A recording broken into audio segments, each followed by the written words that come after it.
Bonjour, je m'appelle Jonathan Wilkinson, je suis le ministre de l'Énergie et les Ressources naturelles.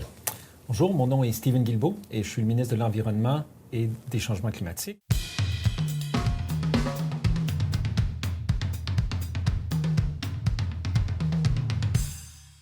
Et nous sommes ici pour vous parler de la question du plafond sur les émissions de gaz à effet de serre, pour répondre à vos questions. La première question, qu'est-ce qu'un plafond de pollution?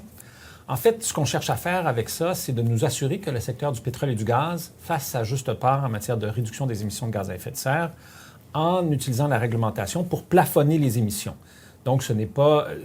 L'idée derrière ça, c'est de, peu importe ce qui arrive avec la production de pétrole et de gaz, que le niveau de pollution, on met un plafond, puis ensuite ce plafond-là diminue d'année en année pour nous assurer que le secteur fasse sa juste part en matière de réduction. Oui, comme Stephen a dit, c'est important pour tous les secteurs de l'économie de réduire les émissions de gaz à effet de serre. Et bien sûr, ça inclut le secteur du pétrole et gaz naturel. Mais c'est aussi important pour le secteur de réduire l'intensité des émissions pour assurer qu'il peut être compétitif dans un avenir qui doit être basse émission de carbone. Comment fonctionne un plafond de pollution? Le plafond, c'est quelque chose qui dit qu'on doit réduire les émissions de gaz à effet de serre, mais c'est pas quelque chose qui est un plafond de production.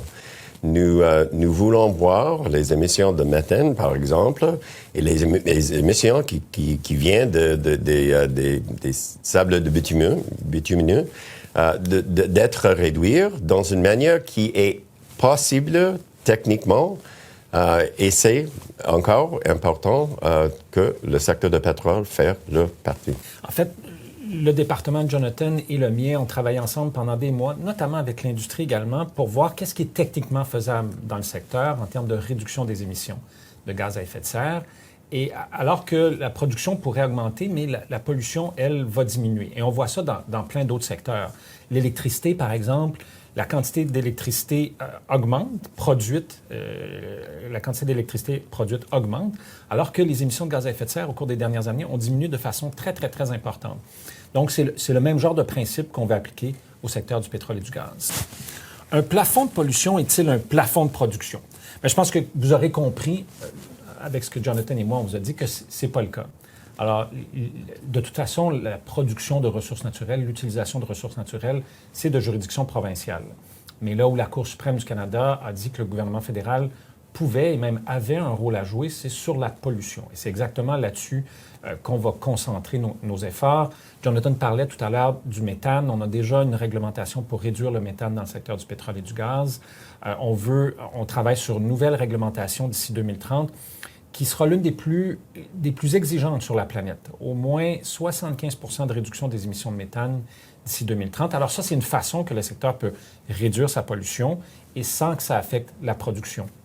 Oui, et comme Stephen a dit, c'est important dans la Constitution du Canada que le focus, c'est sur les émissions. Mais il y a beaucoup de choses qu'on peut faire pour réduire les émissions de gaz à effet de serre dans le secteur de pétrole, comme nous avons fait avec tous les autres secteurs de l'économie. Et ça, c'est quelque chose que le secteur eux-mêmes a dit que c'est possible. C'est nécessaire. L'industrie veut-elle un plafond de pollution? Je crois que c'est probablement, quand nous allons annoncer le plafond, probablement le secteur va dire que c'est quelque chose qu'il ne veut pas. Mais bien sûr, tous les secteurs de l'économie disent qu'il veut faire les choses, mais il ne veut avoir une cible dans laquelle il doit faire par 2030, 2035. C'est la même chose avec le secteur de pétrole. Mais comme j'ai dit, le secteur de pétrole eux-mêmes a dit que les réductions que nous voulons voir, c'est possible. Et c'est important pour le gouvernement d'assurer que le secteur fait leur partie. Je pense que l'industrie aime jamais ça quand le gouvernement met en place des réglementations, que ce soit en environnement, que ce soit sur n'importe quel sujet. Quand le gouvernement américain, au début des années 70, a proposé de mettre des appuis-têtes dans les voitures pour protéger des accidents, l'industrie américaine de l'automobile a dit on va faire faillite si vous faites ça. Alors aujourd'hui, il y a des appuis-têtes dans toutes les voitures et l'industrie n'a pas fait faillite. La réglementation joue un rôle important parce que sinon, c'est le volontariat. Et en matière de lutte au changement climatique, en matière de protection de l'environnement, et comme dit Jonathan, même en matière d'innovation économique, la réglementation joue un rôle très important. On ne dit pas aux entreprises comment le faire, on dit voici les objectifs, à vous de décider comment vous allez les atteindre.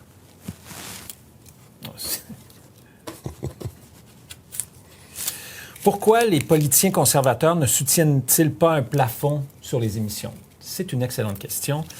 Bien, je pense que ça part du fait que la plupart des politiciens conservateurs, Pierre Poilievre certainement, Scott Moe en Saskatchewan, Danielle Smith en Alberta, ne reconnaissent même pas l'existence des changements climatiques. Je ne sais pas pour vous, mais moi, je ne me souviens pas d'avoir entendu Pierre Poilievre parler de changement climatique et de dire voici le plan qu'on va mettre en place.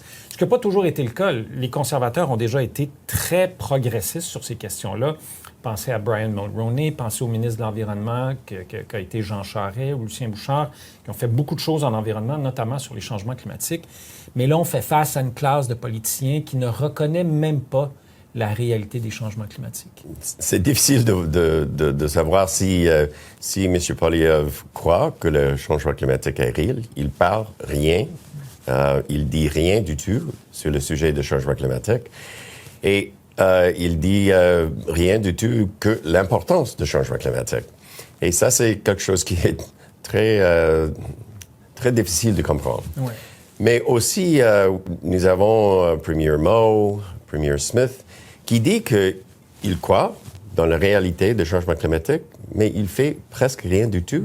Ils n'ont pas un plan pour combattre le changement climatique. Et c'est important que nous savons très bien que le changement climatique est réel et très important de combattre. Et comme disait Jonathan tout à l'heure, c'est une question d'environnement, c'est la question de la lutte au changement climatique, mais c'est aussi une question économique. Quand on regarde les centaines de milliards qui sont investis aux États-Unis dans l'économie verte, dans l'électrification des transports, dans les minéraux critiques, dans les énergies renouvelables, ce que fait l'Union européenne, ce que fait le Japon, la Corée du Sud, la Chine, l'économie du 21e siècle sera une économie verte. Et ne pas agir pour lutter contre les changements climatiques, c'est de se priver d'opportunités d'affaires, de création de milliers, voire de dizaines de milliers d'emplois au Canada. Et ça, je pense que ce serait irresponsable.